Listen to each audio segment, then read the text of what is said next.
can you pretend to be my date? Please? I know this sounds crazy, but can you pretend to be my date just for tonight? Her voice was breathless, desperate, her green eyes wide with something close to panic. She stood before him on the busy sidewalk, clutching a small purse, her strawberry blonde hair falling loose around her shoulders. She wore a pale pink dress that looked hastily chosen, and her hands trembled slightly. The man on the bench looked up from his coffee, startled. His name was Preston Vale, 32 years old, dressed in a dark navy suit that spoke of boardrooms and business deals. He'd been sitting there for the past 20 minutes, watching the city move around him, trying to remember the last time he'd felt anything other than exhaustion. "I'm sorry, what?" he asked carefully. "My ex-boyfriend," she said quickly, glancing over her shoulder toward the restaurant behind her. "He's in there with his new fiancée. My sister's engagement party. I told everyone I was bringing someone, and I can't walk in there alone. Not again." Preston studied her. 26, maybe 27. Her name tag, barely visible on her purse strap, read Ivy. She looked like someone who'd been broken recently, still trying to hold the pieces together. "Why me?" he asked quietly. Ivy's eyes filmed with tears she refused to let fall. "Because you look kind, and because I'm out of options," her voice cracked. "Please, I just need to prove I'm okay, even if I'm not." Something in her desperation pierced through his carefully built walls. Preston stood slowly, setting down his coffee. "All right, but just tonight." Her relief was instant, overwhelming. "Thank you. God, thank you." Inside the restaurant, soft music played, golden lights casting everything in a warm glow. Ivy's hand slipped into Preston's as they walked in, and he felt how cold her fingers were, how tightly she gripped. A woman rushed over, Ivy's sister, clearly. "Ivy, you made it! And you brought—" "Preston," he supplied smoothly, extending his free hand. "Nice to meet you." The sister's eyes sparkled with curiosity, but before she could ask more, a voice cut through the noise. "Ivy?"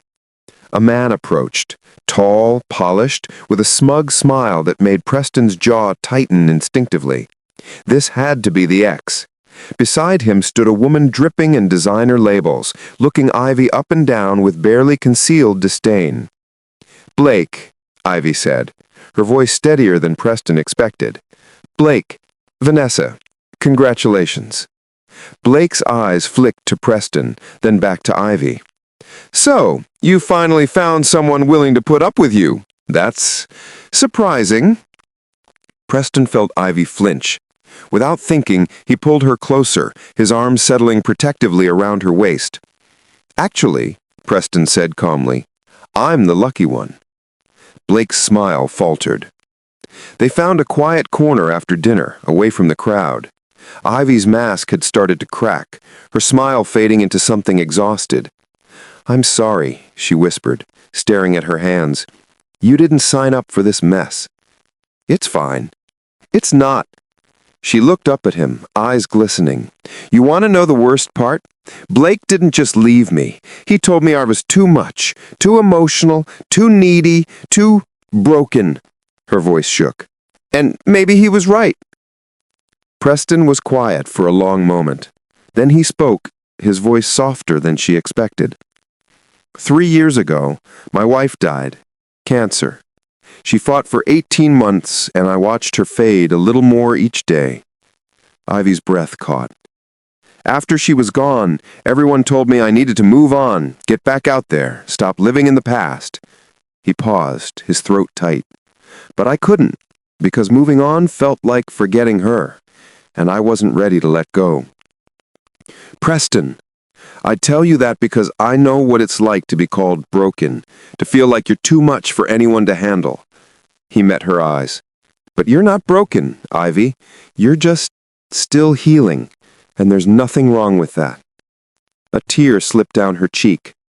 "How do you do it? Keep going when everything hurts?" "Honestly," he smiled sadly, "some days I don't know. But tonight, helping you, it reminded me that maybe I'm not as lost as I thought." Ivy reached over, her hand covering his. "Thank you," she whispered, "for seeing me when I felt invisible." They didn't mean to keep in touch, but the next day Preston texted to check if she was okay. She replied.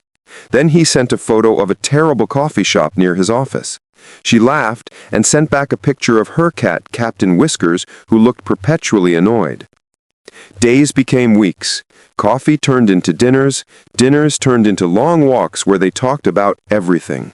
Her dream of opening a bookstore, his guilt over surviving when his wife didn't, their shared fear of letting people in again.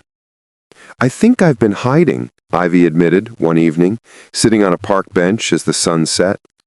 "After Blake, I convinced myself I was better off alone. And now?" She looked at him, something vulnerable and brave in her eyes. "Now I think maybe I was just waiting for someone who made me want to stop hiding." His heart ached in the best way. "Ivy, I know this is complicated," she said quickly. "I know we both have pasts we're still carrying, but when I'm with you, I don't feel broken anymore. I feel whole." He reached over, tucking a strand of hair behind her ear. "You were always whole. You just needed someone to remind you." She leaned into his touch, eyes closing. "What if I'm not ready? What if I mess this up?" "Then we'll figure it out together. Because I'm not going anywhere, Ivy. Not unless you want me to." "I don't." Her voice broke. "I really don't."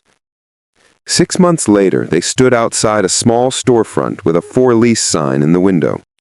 Ivy's hand was in Preston's, her eyes bright with possibility. "This could be it," she breathed. "My bookstore." Preston smiled. "It's perfect." She turned to him, suddenly serious. "That night, when I asked you to pretend, did you ever think we'd end up here?" "No," I admitted. "But I'm glad we did." "Me too."